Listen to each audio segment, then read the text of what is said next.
Finding love is hard enough. Try doing it on the one night a year single people were legally allowed to have sex. I hate this night. Mom, I'm just gonna stay in. No, you should go out.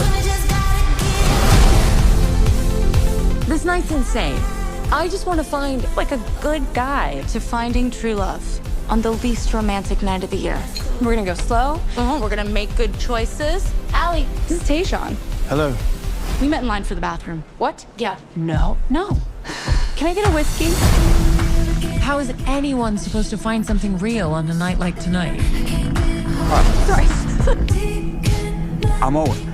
Allie, What about us? your ears look like car doors. Well, your nose is way too small for your face. Your chin could plow a field. Your legs don't make any sense. Your hairline doesn't make any sense.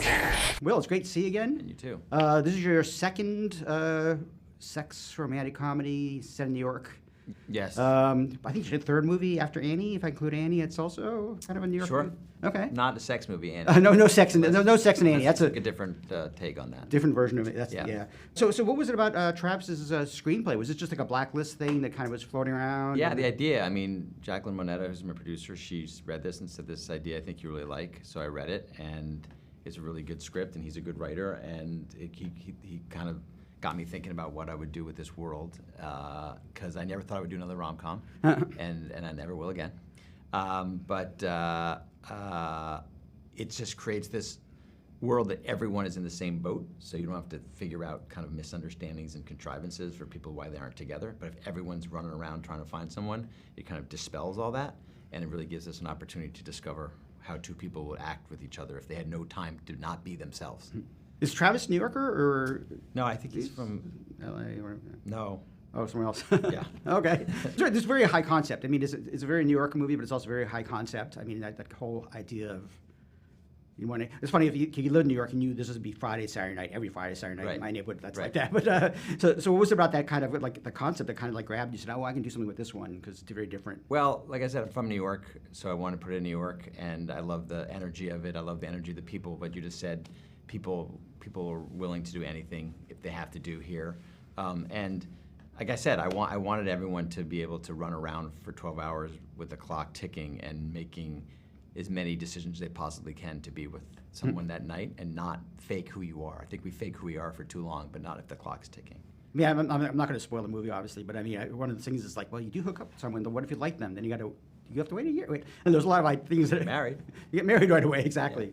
Because City Hall is busier than normal. On the next day, yeah. There's all these questions that we want people to ask each other as they leave the theater and figure out things. And there's a lot of different, in the background of this movie, if you see it a couple of times, a lot of answers to these questions are answered with signage and how people are doing it. But we purposely did it kind of dispense with the world early on, so you start falling in love with the characters, with Monica and Callum. But the answers are, a lot of the answers to the questions are in the movie, but some of them aren't, which is what we also wanted to do. How do you end up with Callum and Monica? Because I think they don't do a lot of comedy. You wouldn't think of them, and I think you've worked with a few people over the years who have not been known for comedy, but you dragged them to that world. Yeah, I love having actors that people don't think are funny do funny things because it's always a surprise to people. I love putting actors in situations where they surprise people, but Callum and Turner and Monica Barbaro is people are very, very funny and very cutting and very smart. And once you get to know them, realize, oh, they just haven't been able to use this muscle. But once they've kind of been given permission, you saw it. Hopefully, they're very funny and very winning as well, which is a hard combination. It's really hard to be funny and real. And I think they did a good job, an amazing job. And you figured that out just from meeting them for a meal, the first time you met. Yeah, it's like meeting anyone else. It's not. Right. It's not. You have to spend a lot of time with them. You have to see if you want to hang out with them, because making a movie like this is basically deciding who you want to hang out with for half a year. And if I want to hang out with them and they want to hang out with me, and then you get them together, and if they like each other and I like watching them be with each other, then hopefully then you'll like watching them be with each other. But it's not.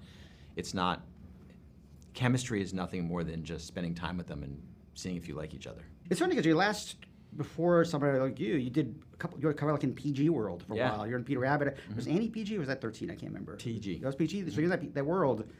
Were these doing these two movies kind of an answer? Like, did you say, okay, you know what, I want to go back to swearing, or was it just kind of the natural flow of your career? I guess. No, it's all about having your family, and so my whole life's that. So when you're this age, when your kids are young, you want to say when your kids get older, then you kind of go with them. So if you trace my career, when the Annie was when they were younger, Peter a little bit younger, and now they're older. Now I'm kind of living in that world. So it's all about that. It's not hard to figure out. So you let your kids see this movie? They're old enough to see the movie now? Yeah. I don't know if you realize this, but this is somehow we have 4 sex comedies in the course of a month. What is going on? What are the 4 sex comedies? Oh, well, there's The Invite, which just came out. There's Yes. Gail Daughtry, just came Yes. out. And then there's next week or this week, it's I Want Your Sex, the Greg Araki doing like this really Oh, yeah, right. No, I did not. There's something in the water, I guess. Yeah, I was curious about that. It's like, okay, well, we'll have to see, That's interesting, yeah. As a New Yorker, I don't know how, when you moved, because I assume you moved out to California at one point and just worked out there.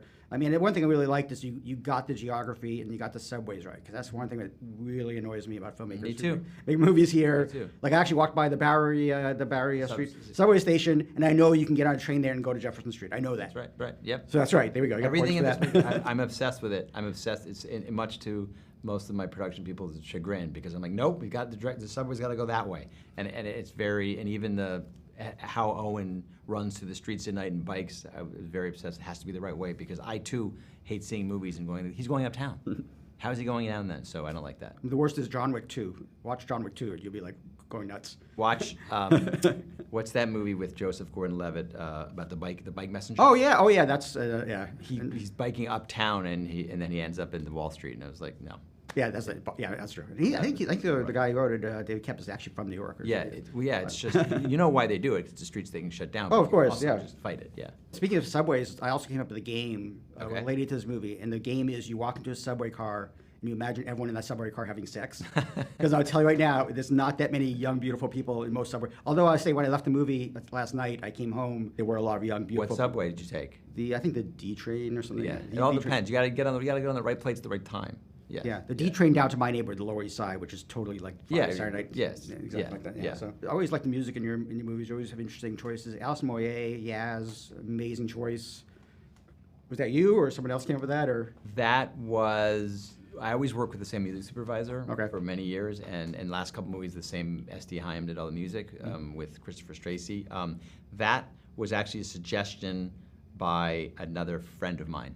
Actually, I said I'm looking for a song, and she suggested it as I was writing that, and she texted it to me, and I listened to it, and I put it in as a placeholder, and it never changed. We'll have to see. We'll have to watch the charts to see if that song kind of has a bump from the movie. Yeah, I think that will bump, and I think Sarah Bareilles' "Brave" might bump too. You also have King Princess in this, right? I heard her song in her voice before I realized that was her. But did you know that was her voice in the beginning of the movie?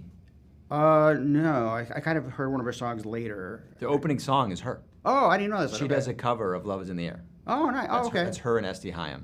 Oh, The wow. opening of the whole movie is her, and then she appears. Yeah. Was your second movie with S.D. and Chris? Me, yes. Yeah, okay. How'd you end up working with them in the first place? I don't love traditional score in my movies, and I met S.D. through Wendy Crowley, my music supervisor, and I really wanted her to kind of make the score feel like songs. Mm-hmm. And if you notice in our movie, a lot of the score is vocalization. It's her singing with Christopher Stracy. So I like that it doesn't feel like just the classic music score, and she's brilliant, and she's in the movie too as an actor. We've only met a few times. I've probably talked to you a combination of an hour Right. since I've met you. I have a feeling you had more fun doing those pharmaceutical Oh my God, yeah. things than anything else in the movie. I saw that and I was like, oh yeah, that's Yeah. like a Will. Love that, and I love shooting the actual.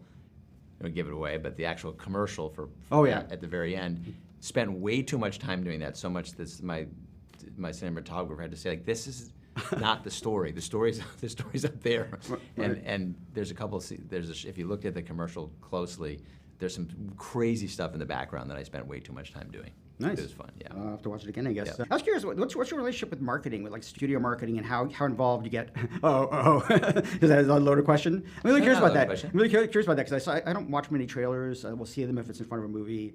I did go back and watch this trailer, and I was like, oh wait, I thought there was gonna be like a non-linear type thing, and it's not. It's like just.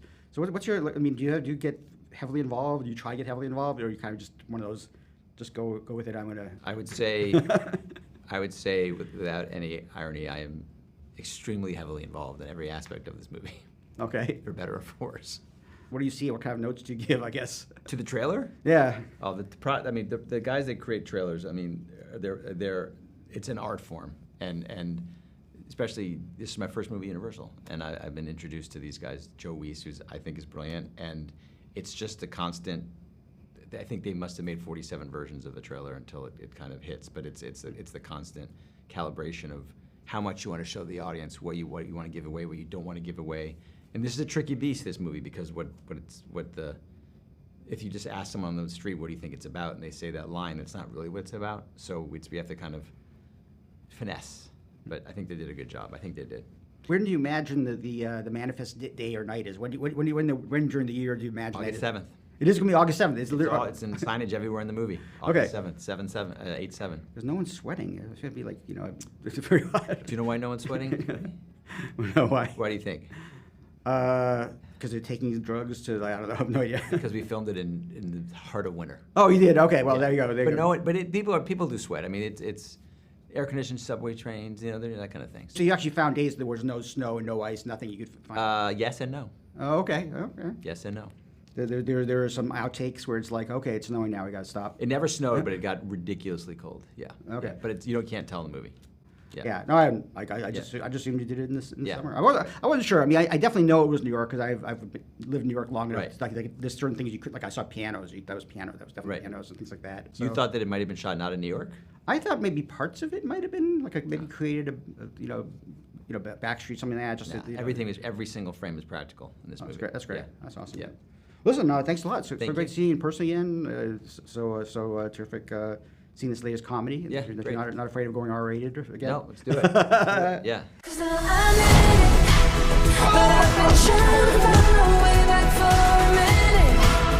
Night's almost over, and we're running out of time. We're all just trying to find someone who makes going through it worth it. Who would you choose Allie! if you only had one night? Are you two together? I'm gonna need a clear answer. You're cute when you're nervous. I'm not nervous. Then you're just cute.